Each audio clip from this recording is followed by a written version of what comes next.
Witaj, mówi Paweł Byczuk. Za chwilę przedstawię Ci rozmowę, jaką przeprowadziłem niedawno z Brucem Moenem. Zadałem mu kilka pytań, które spłynęły do mnie w związku z jego przyjazdem do Polski i warsztatami podróży do światów niefizycznych, które poprowadzi. Połączenie Skype sprawiło nam psikusa i nie udało nam się nawiązać stabilnej rozmowy wideo, choć może to i dobrze, bo bez obrazu łatwiej będzie się skupić na tym, co Bruce miał do przekazania.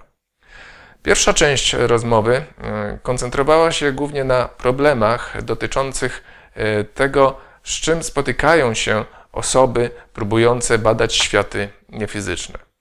To, co powie Bruce, potraktuj jako wstęp do warsztatów podróży do światów niefizycznych i w ten sposób spróbuj przygotować się do zajęć. Dzięki temu lepiej wykorzystasz czas podczas warsztatów. Pierwsze pytanie, które zadałem Bruce'owi, brzmiało następująco. W jaki sposób zapamiętać wszystko to, co wydarzyło się podczas sesji badania światów niefizycznych? Oto, co powiedział Bruce. It's an important question because so many people have some difficulty with understanding how to do this, but it's actually relatively easy to do. In the workshop, you will learn several techniques to help remember. One of these is related to the fact that, first of all, you won't be asleep. You'll be sitting in a chair, awake, with your eyes closed. So it's not like remembering a dream so much. It's a little more connected to the physical world. And probably one of the most important things to know is that as we explore these non-physical worlds and have an experience there, that experience may generate some feelings within us. We may feel warm, we may feel cold, we may feel happy, we may feel sad, we may feel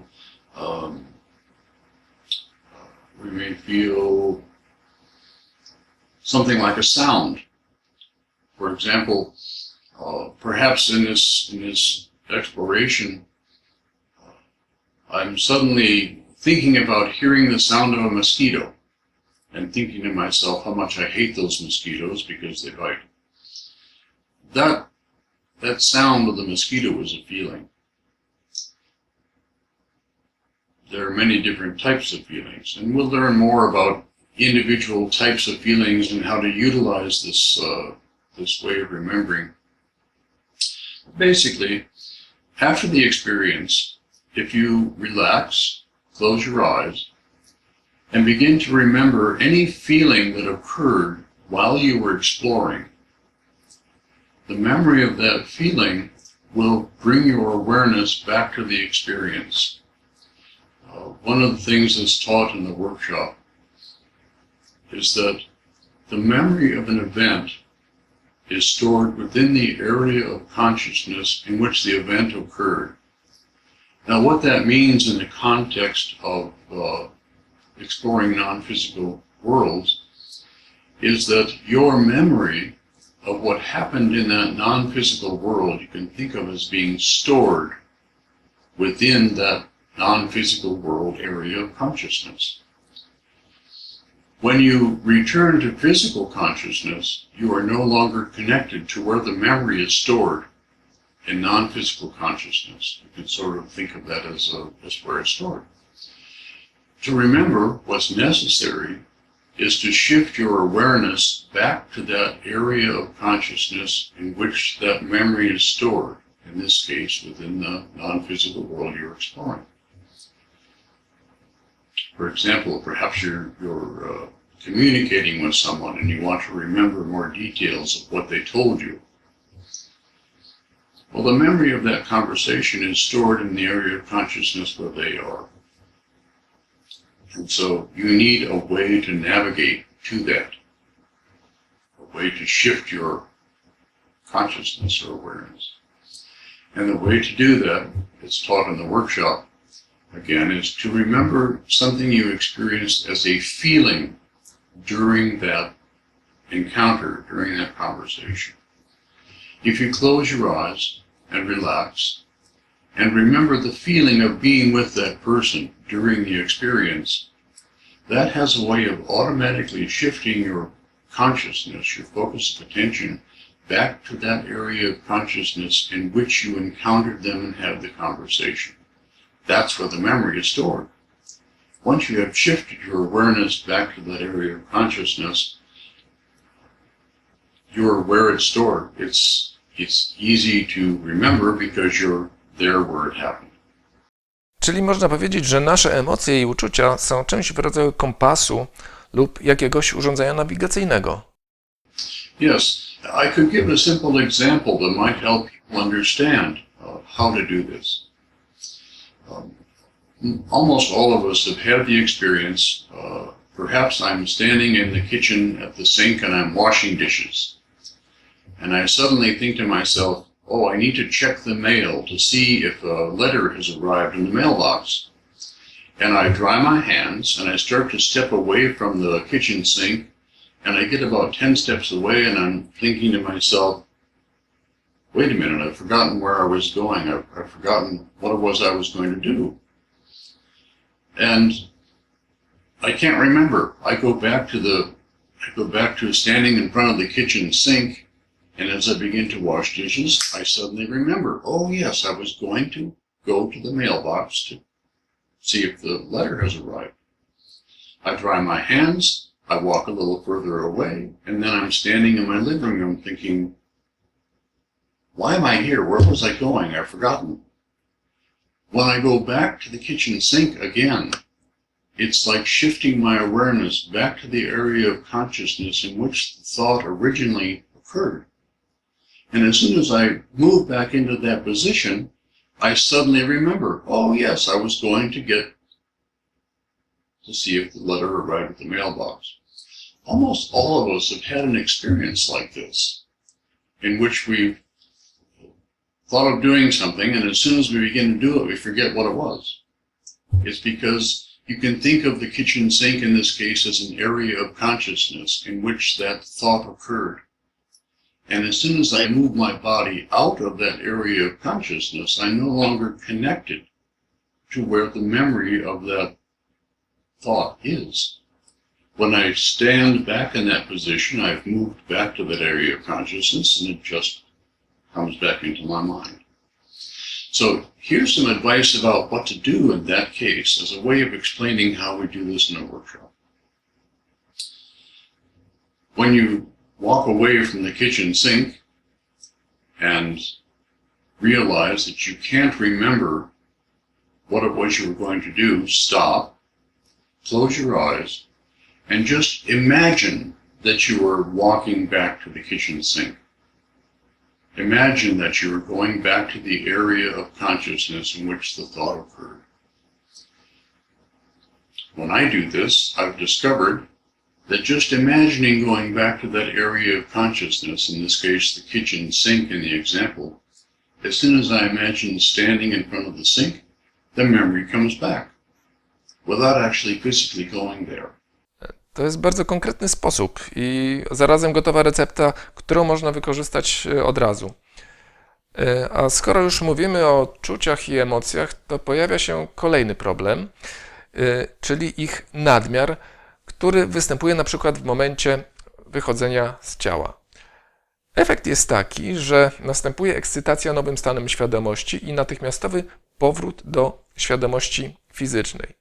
W rezultacie podróże nie trwają dłużej niż kilka sekund, czasami minut. Co zrobić, żeby nauczyć się panować nad emocjami i żeby spokojnie odkrywać światy niefizyczne? This is another topic that is taught in the workshop in some detail, and there are a number of ways of dealing with this issue. It is not uncommon for people to encounter experiences that cause the feeling of strong emotion. And particularly when people are beginning to learn to perform what's called a retrieval, when people are learning to help assist those who died go to where it is they're going to go. Sometimes in your interaction with that person, the emotional content of the experience may be quite overwhelming, and it may be so overwhelming as to be distracting. There are basically two ways that you can observe or gather information in such an encounter with a person. You can do this as if you are there with the person. So perhaps you feel that you are standing in front of them, they are standing in front of you. Something that they are doing or something you're involved in is broadcasting tremendously powerful emotion, and we tend to begin to experience the feeling of that person's emotion. It can get very, very strong and very, very distracting. And as long as we stay in that position of being in the experience with that person, that emotion can stay very, very strong. One of the things that we can do, and one of the things that you learn in the workshop, is that there's another way. And that way is to observe rather than be in the experience, to observe the experience. And so the advice I give in the workshop is imagine or pretend that there is a glass window off to your side, and that you step behind the glass window and continue to observe and interact with this person. What you have done is moved from being in the experience to observing the experience. And what people typically report is, as soon as they pretend to step behind the window, the level of emotion immediately begins to drop and become more manageable. I guess I would say it's as easy as it is to imagine or pretend that you're standing with the window between you and the person in front of you. Not that you have to see the window, or feel the window, or touch the window, just that you imagine you're standing behind a window. For example, if all you did was remember the last time you stood at the window in your home, looking out. If you just pretend you're doing that, it will shift your awareness to that observer position. So many of these things appear to be difficult, but with a little understanding, become quite easy. Pozostajmy przy emocjach. Jedną z najsilniejszych emocji jest strach, który potrafi sparaliżować do tego stopnia, że wpadamy w panikę i zupełnie nie kontrolujemy tego, co robimy. W przypadku podróży do światów niefizycznych, a w szczególności doświadczeń poza ciałem, efektem strachu jest chęć natychmiastowego powrotu do świadomości fizycznej. Dla osób doświadczających spontanicznych wyjść poza ciało jest to wręcz traumatyczne przeżycie. Jak sobie z tym poradzić? This also is a fairly common experience for those who use out-of-body experience as a way of exploring. Personally, I attempted to learn to do out-of-body experience at will for a number of years with no success. So I should say at this point that you will learn in the workshop that out-of-body experience is really not necessary to explore. But getting back to your question, there are several sources of this feeling of fear. In the out-of-body experience, part of the problem is the experience of leaving the body evokes the memory of having died in the past. And so, as a person first begins to leave their body, very often the fear is the fear that they're going to die, or the fear that they are dying. Because consciously leaving the body at death is a memory that some of us may hold in our subconscious. In the workshop, I don't teach out-of-body experience. As I said, it's not really necessary. And I do teach some tools that can be used to reduce this level of fear or eliminate this level of fear. And that tool is based on something called the law of love and fear. It's not a law passed by Congress. It's a law more like the law of gravity. It just seems to work. And the law of love and fear says, love and fear cannot be in the same place at the same time. And so, if you begin to experience the feeling of fear, if you're conscious enough to be able to do this in an out-of-body experience, it's more difficult, I understand. In my technique, it's much simpler. If you can just shift your focus of attention to remembering a time that you were feeling loved or loving. So remembering that feeling of love and experiencing the feeling eliminates the feeling of fear. As an example, I have two quick examples. In a workshop I gave in Boston some years ago, a young woman's religious beliefs had taught her that if she were to explore these non-physical worlds, that there would be demons there, horrible demons who were going to take her soul and take her to hell. These were her beliefs. And indeed, every time she began to try to do any exploration beyond the physical world, she encountered demons that caused her to feel great fear that they were going to somehow capture her soul. In the workshop, she listened to my lecture about the law of love and fear.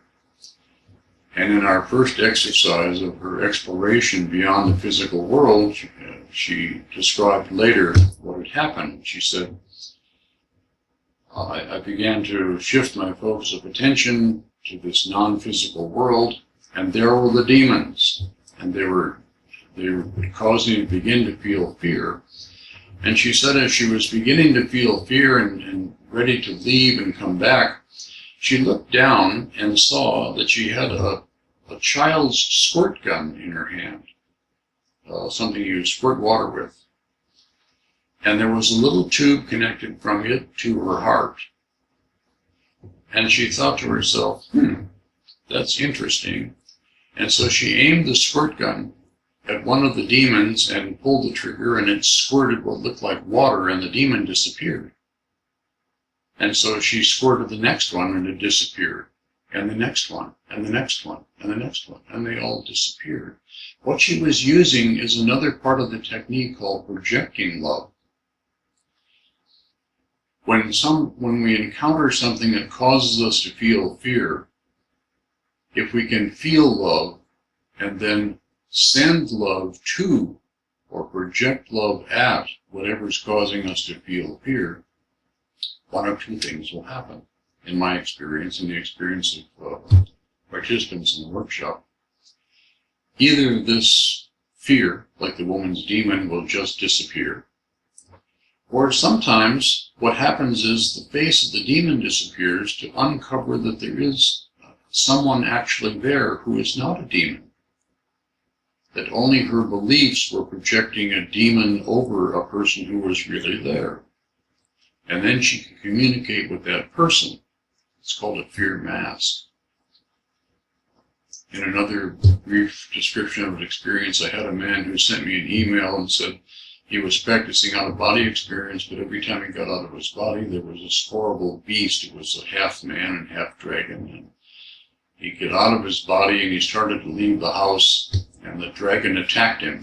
And he said it was a fight to the death. He finally managed to get back into his body. He had tried a number of times, but every time he tried, the dragon was there. He'd get out of his body and the dragon would attack, and there'd be this horrible fight. And so I described to him that the next time he attempted his out-of-body experience and encountered the dragon, he should first remember the feeling of love and then find a way to project love at the dragon. I got an email from him again sometime later, and he said, I tried it.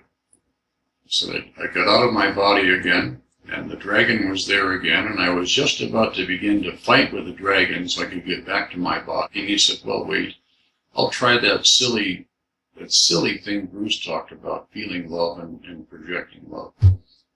So he said, I remembered I remember the time when I was petting my cat and the love I felt in that feeling, and then I projected that love at the dragon, and he said the strangest thing happened. The dragon completely disappeared, and there was a man standing there who looked at me and said, "You've got to come with me right away. We've got to go fix this." He said, "Okay," and he left with the man and had an incredible adventure.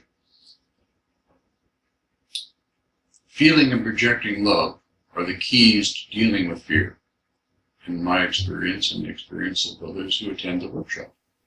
To była pierwsza część rozmowy z Brucem Moenem, która dotyczyła fundamentów podróży do światów niefizycznych.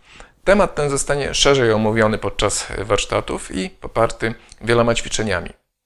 Kolejna część naszej rozmowy pojawi się niebawem, a tymczasem, jeśli nie zarejestrowałaś się lub nie zarejestrowałeś się jeszcze na warsztaty, to tu poniżej filmu znajduje się klawisz, który przeniesie Cię do opcji rejestracji. Wybierz najlepszą opcję rejestracji dla siebie i zarezerwuj swoje miejsce na warsztatach, które odbędą się w maju. Tymczasem mówię do usłyszenia, mówił Paweł Byczuk.